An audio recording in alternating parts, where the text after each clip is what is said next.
Oke nih Kak, kita ada next topic. We're talking about emotions. Kita bicara soal emosi, apalagi sebagai kita generasi muda nih cukup labil ya kalau bisa dilihat. Emosinya kadang bisa moodnya happy, kadang bisa tiba-tiba kayak aduh gimana ini hidup.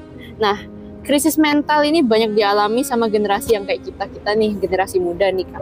Dan bagaimana caranya kita bisa waspada terhadap benih-benih kepahitan, apalagi dunia ini seperti kalau misalnya dikatain tuh sangat-sangat tidak pada pihak kita. Terus atau rasa sunyi hati atau kekecewaan yang bisa menjadi tawaran yang menggoda kita untuk berpaling dari jalan yang Tuhan. Kata hari ini generasi sekarang adalah strawberry generation. Strawberry. Have you ever heard that? Enggak pernah dengar. Strawberry generation itu look good in front, ya kan, di luar, tapi very rapuh di dalam. Very rapuh. Fragile. Jadi kalau diremuk hancur gitu kan. Dan itu seperti itu.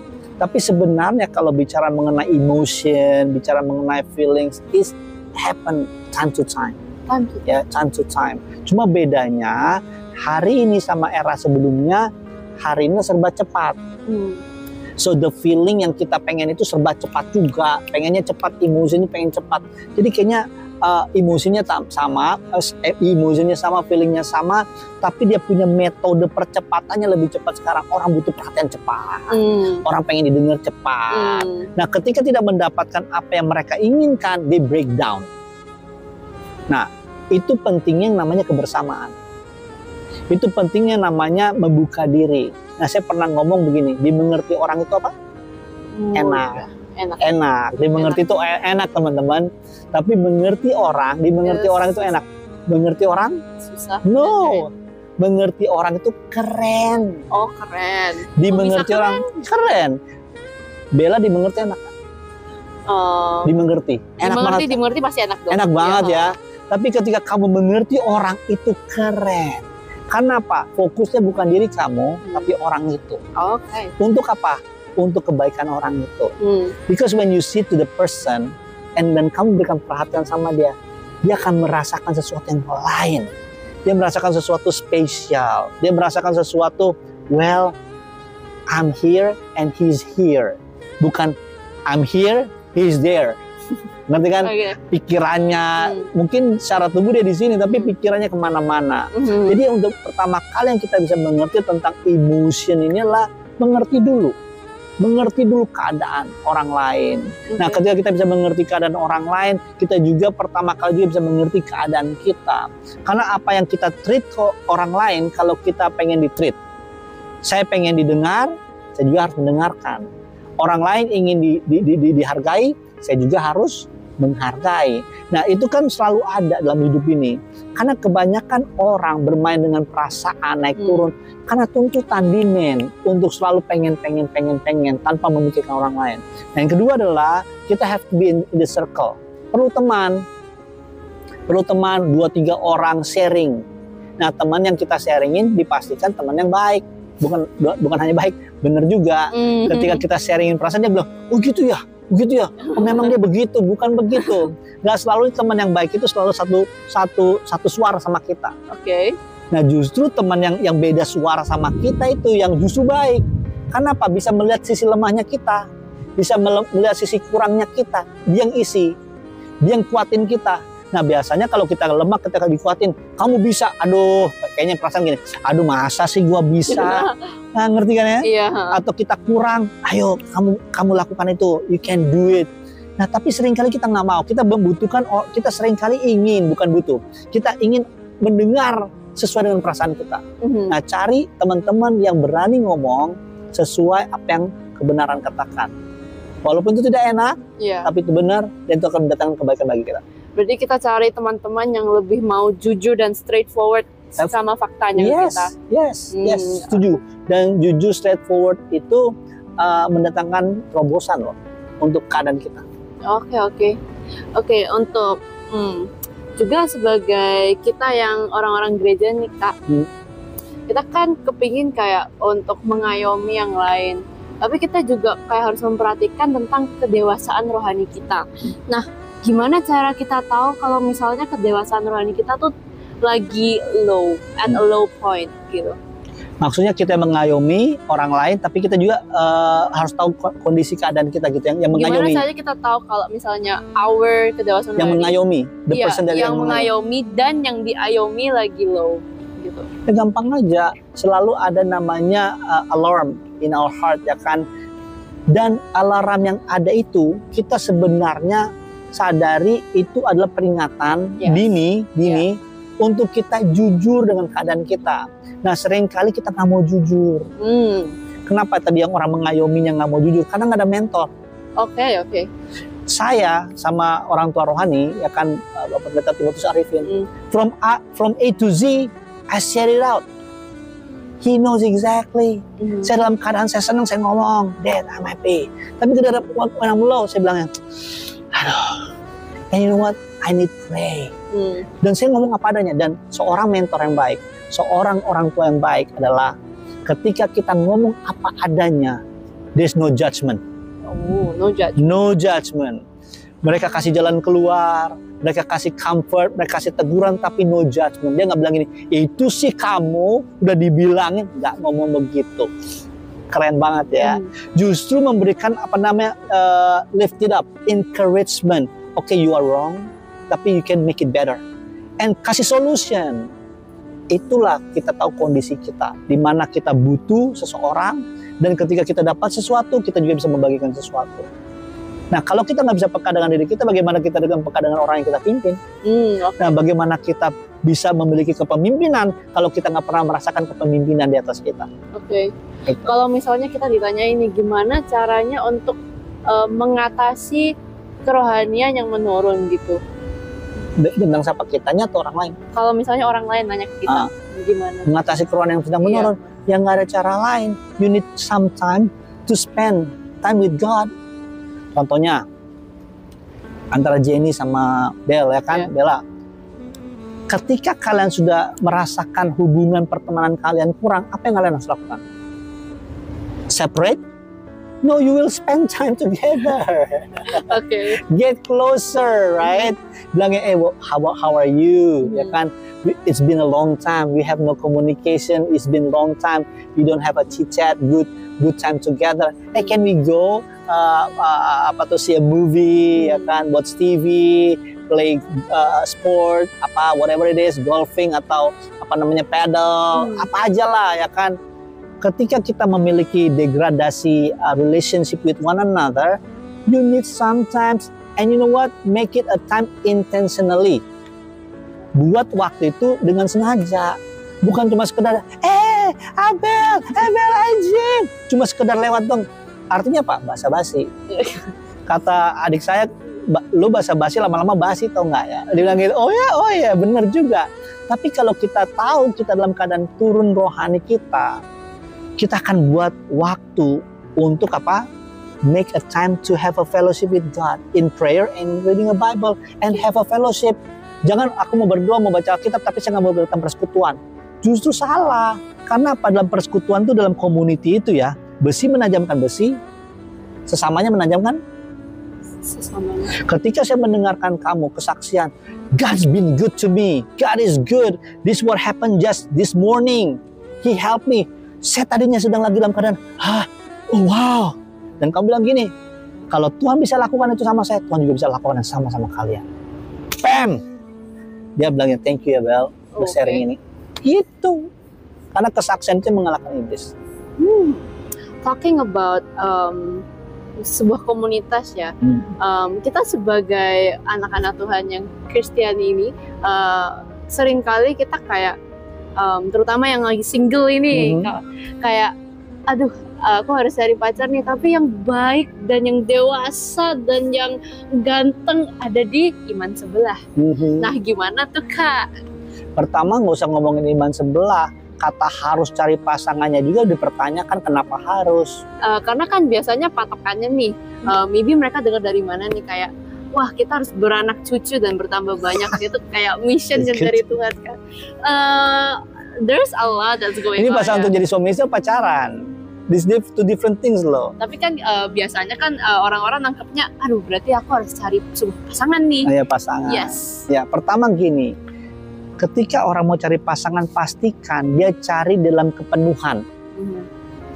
In he or she completeness, the wholeness.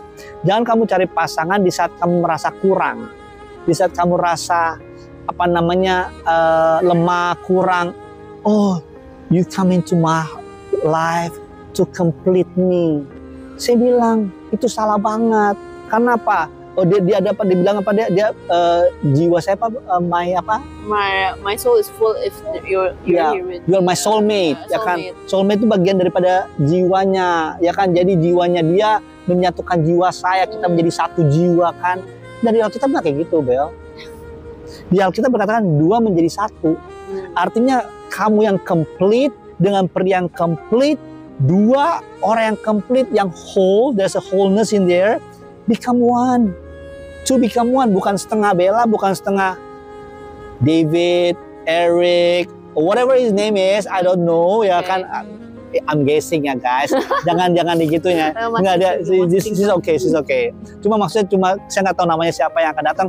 Cuma yang pasti itu adalah harus complete dua-duanya, bukan setengah kamu setengah dia jadi satu.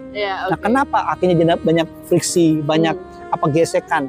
Karena demand. Kalau kamu kurang, karena dia yang memenuhi kekurangan kamu setengahnya, kamu akan nuntut lebih. Makanya ketika dibilang gini, aduh kenapa sih kamu nggak bisa memenuhi saya punya kebutuhan? Karena kamu merasa kurang. Dengan keberadaannya dia, kamu merasa ada. Tapi ketika dia tidak bisa memenuhi apa yang menjadi kebutuhan kamu nuntut dia. Begitu sebaliknya. Tapi kalau satu orang yang penuh dengan satu orang yang penuh disatukan, dua menjadi satu, kira-kira menuntut apa saling memberi? Saling memberi. Exactly. Itu yang dibutuhkan. Apa yang dibutuhkan sama pasangan saya beri. Tanpa sengit, tanpa orang itu minta, demand from you. Jadi teman-teman ingat baik, sebagai orang muda kita harus menjadi penuh dalam Tuhan. Karena kepenuhan itu hanya dalam Tuhan. Pastikan kita dalam Tuhan itu penuh dan mengalami kepenuhan Tuhan. Kita mengalami kepenuhan Tuhan, kita menjadi penuh. Sehingga ketika dua orang menjadi satu, mereka not demanding with one another, tapi mereka giving their own very best to each other. Dan itulah menjadi semangat dan penuh dengan dinamik. Pastilah ada dinamika dalam relationship. Pastilah ada hal-hal yang menuntut kanan kiri dan lain sebagainya. Tapi orang yang penuh nggak akan mudah terluka, nggak akan mudah kecewa, nggak akan mudah pahit. Mereka bisa melihat permasalahan, isu, persoalan itu dari sudut pandang yang berbeda. Kenapa ada masalah? Bukan karena dia kurang, bukan karena dia lemah. Justru kita bisa memberikan solusi sama-sama, kita bisa bekerja sama-sama. Coba deh, kita contoh ya, teman-teman contoh ya, kita main sepak bola, ya kan? Nah kira-kira pelatih itu pengen nggak strikernya itu setengah-setengah? No. Full striker, right? But very good at it. Nah terus gelandangnya, kira-kira gelandang yang 3/4 nggak? Enggak. No, the best kan in his role. Yang penjaga gawang, the best in his role too, right? In his position. Nggak pernah setengah-setengah. Supaya apa? Bisa saling memberi di situ dalam satu tim. Itu sepak bola loh, tim 11 orang. Nah berdua begitu juga kan, kita bermain badminton. Indonesia suka badminton kan. Kita hebat badminton. Ganda putra. Ganda putra mau ganda putra atau ganda campuran lah. Whatever it is. Kira-kira ganda campuran kan cewek cowok. Nah yang cowok dipilih yang bagus, yang cewek dipilih setengah-setengah nggak? Enggak. Atau sebaliknya, yang cewek bagus, yang cowok setengah 3/4? No. Enggak. Apa yang dipilih?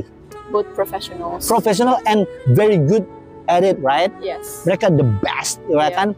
Mereka orang yang the best yang disatukan dalam satu tim yang namanya ganda campuran, ya kan? Kenapa kita bisa lihat itu dalam sport? Kita nggak bisa lihat itu dalam hubungan. Pada akhirnya pernikahan. Kenapa kita nggak bisa lihat itu dengan cara milih pasangan asal-asalan? Nah dalam hal itu aja kita harus memikir, ya kan dari segi firman Tuhan. Pertanyaan lanjutnya adalah bagaimana ketika orang belum kenal Tuhan? Apakah itu sepadan gitu kan? Firman Tuhan kan cari yang sepadan, ya kan? Nah Terus pertanyaannya bagaimana kalau sudah terlanjur ya? Udah udah dipersatukan. Well, make it good dengan cara apa? Hidup benar sesuai firman Tuhan. Ya memang lebih susah karena membangun gedung dari zero dengan membuat gedung baik dari yang sudah ada itu lebih susah. Dia harus dihancurkan lagi dari nol untuk itu, daripada dibandingin renovasi akan lebih lama. Jadi kalau kita mau dalam Tuhan, hancurkan pola lama kita, pola pikir lama kita, cara pandang lama kita, hadirkan Kristus dari nol. Apa yang kita mulai bersama Kristus, hasilnya juga akan luar biasa. Oke. Sounds good? Sounds good. And untuk menutup tema bulan kita yang tetap waspada ya Kak. Nah ini kita bicara tentang visi jangka panjang kita.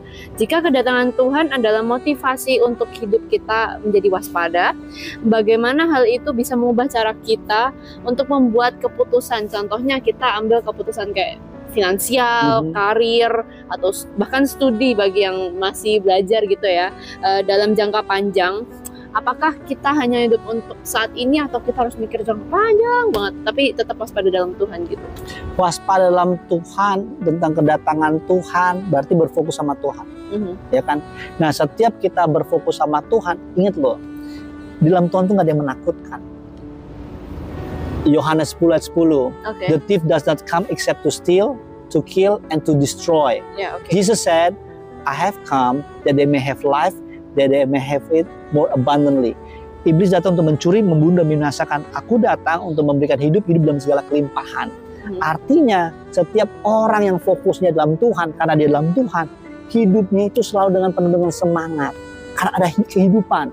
Hidup kelimpahan itu adalah hidup dan kehidupan dalam hidup dalam kehidupan. Artinya semangat berlimpah. Coba deh, kalau kamu lack, kamu kurang semangat hidup ini. No. Yang ada menggerutu terus. Beli makeup susah, ya kan? Ke Lofi tadi?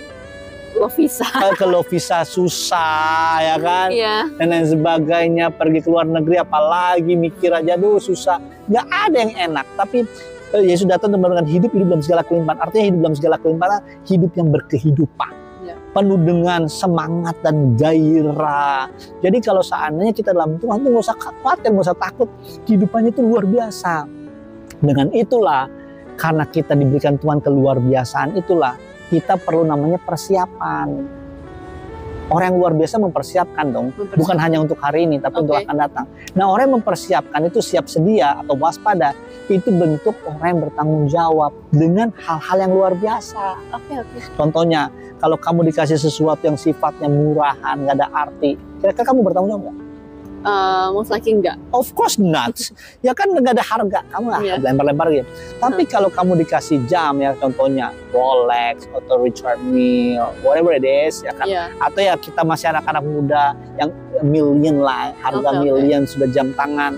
Kamu akan harus berjaga untuk menjaga itu baik, karena itu bentuk tanggung jawab. Yes. Ya kan, semakin semakin valuable, ya kan, itu semakin kita bertanggung jawab.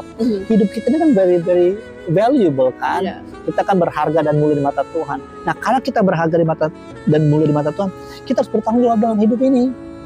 Karena ada sesuatu yang spesial yang Tuhan berikan, yang Tuhan sudah berikan bahkan. Nah, karena sesuatu yang spesial yang Tuhan sudah berikan, pastikan kita menghargai kespesialan itu, keunikan itu. Dengan cara apa? Bertanggung jawab untuk masa depan kita. Dan menariknya, Bella, masa depan Tuhan dalam Tuhan itu nggak usah masa depan yang kamu pertanyakan. Kira-kira saya mau bagaimana? Kira-kira enggak. We are the people of the future. As God's children, friends, you and me are the people of the future. Karena firman Tuhan kata gini, For I know the plans that I have for you, declares the Lord, plans to prosper you, not to harm you, plans to give you hope and a future. Jadi nggak usah tanya orang lain tentang masa depanmu. Kamu adalah pribadi atau orang-orang masa depan. Hidupi firman Tuhan dan lakukan firman Tuhan, dan Tuhan akan memberikan arahan-arahan. Jikalau kamu ingin menjadi seorang dokter, seorang pramugari, pilot dan lain sebagainya, jalani sesuai dengan firman Tuhan, dan Tuhan akan membuat engkau terkesima. Karena apa? Karena engkau dan saya adalah orang-orang masa depan. Gak usah bertanya lagi tentang masa depan, gak usah lagi guna-guna dan bukan guna-guna bukan khawatir. Bahasanya itu yang keren tuh loh zaman sekarang nih. Dia tuh kayak Budi tapi bukan Budi ya, apa namanya? Nggak usah. Bukan Parno juga, tapi apa ya? Zaman sekarang banget tuh bahasanya tuh, ada satu kata itu yang I forgot. Nanti next session kita episode ya teman-teman. Maybe, maybe tentang kata itu lucu sekali itu. Dia apa namanya? Bukan Budi ya. Bahasa bukan Budi, tapi apa gitu loh. Oke. Bukan juga mager, tapi apa ya? Apa ya? I forgot, I'm sorry. Well, bisa our homework ya. Oke. Jadi intinya itu teman-teman gak usah mempertanyakan tentang masa depanmu karena masa depan sungguh ada. Oke, one more bonus question nih Kak. Nah, kalau misal Oke, maybe we can continue afterwards. Okay?